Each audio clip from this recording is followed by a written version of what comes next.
अस्सलाम वालेकुम जी। हमारे यहाँ एक कॉन्सेप्ट पाया जाता है कि बच्चों को मोबाइल ना दें, बच्चे ख़राब हो जाएंगे, या इस मोबाइल ने आके तो हमारे बच्चों को ख़राब कर दिया है। आज इस टॉपिक पे मैं बात करूँगा क्योंकि पिछले दिनों भी इस पे मेरी बड़ी बहस हुई एक शख्स से, और फिर मैंने देखा कि जो उलमा हज़रात हैं, ख़ास करके जो जुमे की नमाज़ पढ़ाते हैं या उस जुमे का खुतबा देते हैं, तो उलमा हज़रात उस खुतबे में इस मोबाइल के ख़िलाफ़ काफ़ी ज़्यादा बातें करते हैं। और उसके अलावा जो बुज़ुर्ग होते हैं, घर के जो बड़े होते हैं, तो वो भी इस मोबाइल के ख़िलाफ़ बातें करते हैं। उसके अलावा स्कूलों में आप जाएं तो वो भी स्कूलों में भी मैंने देखा है कि स्कूलों में भी मोबाइल के ख़िलाफ़ बातें की जाती हैं और बच्चों को बताया जाता है कि ये जो मोबाइल है तो ये आपको ख़राब कर रहा है, ये आप इस्तेमाल ना करें, या बच्चों से ज़ोर ज़बरदस्ती मोबाइल को ले लिया जाता है कि बच्चे इसके इस्तेमाल से ख़राब हो रहे हैं। तो आज इस पे मैं बात करूँगा कि मोबाइल क्या ज़रूरी है, या बच्चों से इस तरह से मोबाइल लेना ज़रूरी है, या स्कूलों में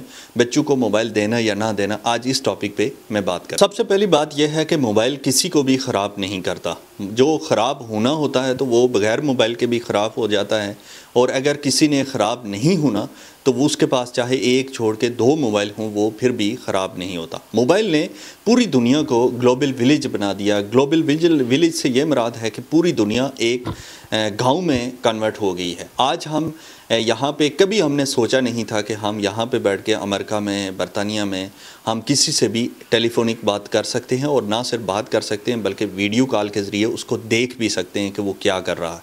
ये कभी मुमकिन नहीं था, लेकिन इस मोबाइल की वजह से ये मुमकिन हो गया। इस तरह से हमारी नस्ल तैयार की जा रही है। हम जब बचपन में थे तो हमारे जो टाइम था तो उस टाइम में स्कूल सिस्टम जो था उसकी ज़रूरत थी। जिस तरह का स्कूल सिस्टम आज है, इस तरह की स्कूल सिस्टम की हमारे बचपन में ज़रूरत थी, लेकिन आज भी बदकिस्मती से हम वही चीज़ें सिखा रहे हैं जो आज की ज़रूरत नहीं है। आने वाले कुछ 8-10 साल में, 10 साल के बाद में ये जो कापी पेंसिल आप देख रहे हैं स्कूलों में जो किताबें पढ़ाई जाती हैं, तो ये ख़त्म होने वाली हैं। स्कूलों का निज़ाम मुकम्मल तौर पे बदलने वाला है। दुनिया पूरी जो है तो वो बदल चुकी है, और बहुत तेज़ी से दुनिया टेक्नोलॉजी की तरफ जा रही है। बहुत तेज़ी से दुनिया बदल रही है। नई नई चीज़ें दुनिया में ईजाद हो रही हैं और दुनिया मुकम्मल तौर पर चेंज हो रही है। लेकिन बदकिस्मती से हमारे जो बच्चे हैं तो वो आज भी इस कंट्रोवर्सी में है कि क्या मोबाइल इस्तेमाल करना ठीक है, क्या मोबाइल अच्छा है, मोबाइल ख़राब करता है, नहीं करता है। ये चीज़ें मैटर नहीं रखती। आज मैं जितने भी लोग मेरी वीडियो देखेंगे, अगर आप में से कोई टीचर है तो आप प्लीज़ गौर से मेरी वीडियो देखें और ये सोचें कि अगर हमारा जब बचपन था, आज से 20-30 साल पीछे चले जाएं, तो उस टाइम लोग ख़त लिखा करते थे और किताबें पढ़ी जाती थी। क्यों कि उस टाइम मोबाइल नहीं था, ऑनलाइन इतनी कोई वेबसाइट वगैरह नहीं थी, तो इसलिए ऑफ़लाइन लोग एक्टिविटी किया करते थे, ख़त लिखे जाते थे। मुझे कम से कम शायद 20 साल हो गए कि मैंने किसी को ख़त नहीं लिखा।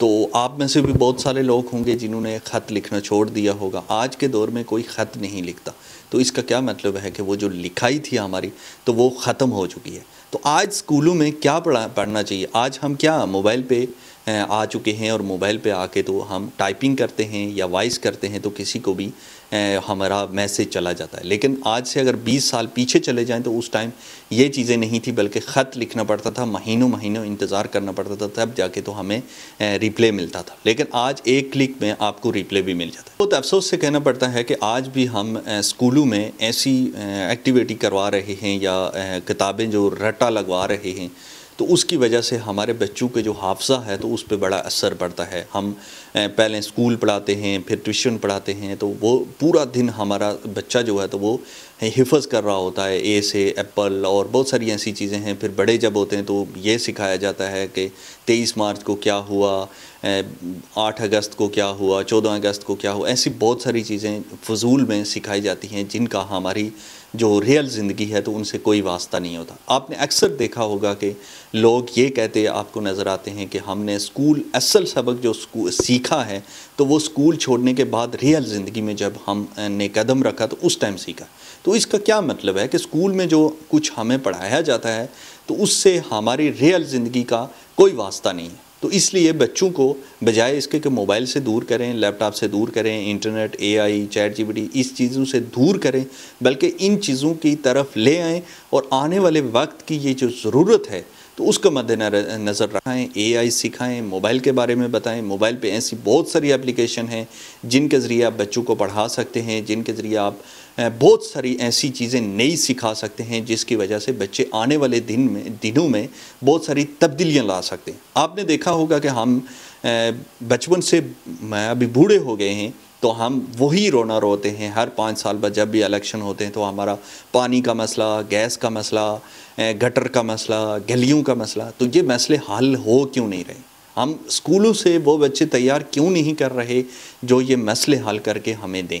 तो कोशिश करें कि अपने बच्चों को इस तरह तैयार करें। हमारा अदालती निज़ाम, पुलिस निज़ाम, हर चीज़ से हमें शिकवा है, हर चीज़ का रोना रोते हैं, लेकिन अपने बच्चों को उसके मुताबिक तैयार नहीं करते। और जब भी हमें दाव मिलता है तो हम ख़ुद भी उस निज़ाम का हिस्सा बनने की कोशिश करते हैं, लेकिन कभी भी अपने बच्चे को उस निज़ाम के ख़िलाफ़ तैयार नहीं करते। अच्छा जज नहीं बनाते, अच्छा पुलिस वाला नहीं बनाते, अच्छा ऐसा बंदा नहीं बनाते जो आपके गलियों का मसला हल कर सकते, आपने गैस का, बिजली का मसला हमेशा के लिए हल कर सके। ऐसे बच्चे नहीं तैयार कर रहे, क्योंकि हमारा जो स्कूल सिस्टम है तो ये सिर्फ पैसे कमाने का एक ज़रिया है और कारोबार है, ना कि ये बच्चे तैयार करने वाली कोई फैक्ट्री है, बल्कि ये पैसे कमाने के लिए एक ज़रिया है। तो इसलिए मोबाइल ख़राब नहीं कर रहा, बल्कि हम ख़राब हैं और हम अपने माशरे को आज से 100 साल पीछे ले जाने की कोशिश कर रहे हैं। मोबाइल के ज़रिए दुनिया आगे बढ़ रही है, दुनिया बहुत सारी मोबाइल के ज़रिए फ़ायदे उठा रही है। तो हमारा आज भी यही रोया जा रहा है कि हमारा बच्चा मोबाइल की वजह से ख़राब हो रहा है। मोबाइल की वजह से ख़राब नहीं हो रहा, बल्कि आपका जहन ख़राब है जिसने बच्चे को कभी आगे बढ़ने ही नहीं दिया।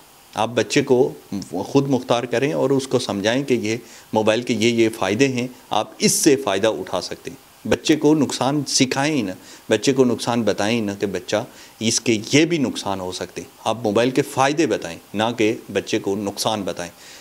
कोई घर ऐसा नहीं है जिसमें बच्चे से लेकर बूढ़े तक, जवान से लेकर बच्चे तक, मतलब लेडीज़ हैं, जेंट्स हैं, जितने भी लोग हैं, सब मोबाइल इस्तेमाल कर रहे हैं और सब मोबाइल के ख़िलाफ़ बातें कर रहे हैं। अजीब है कि एक तरफ तो आप इस्तेमाल भी कर रहे हो और एक तरफ आप इसके ख़िलाफ़ भी हो, तो कैसे चलेगा?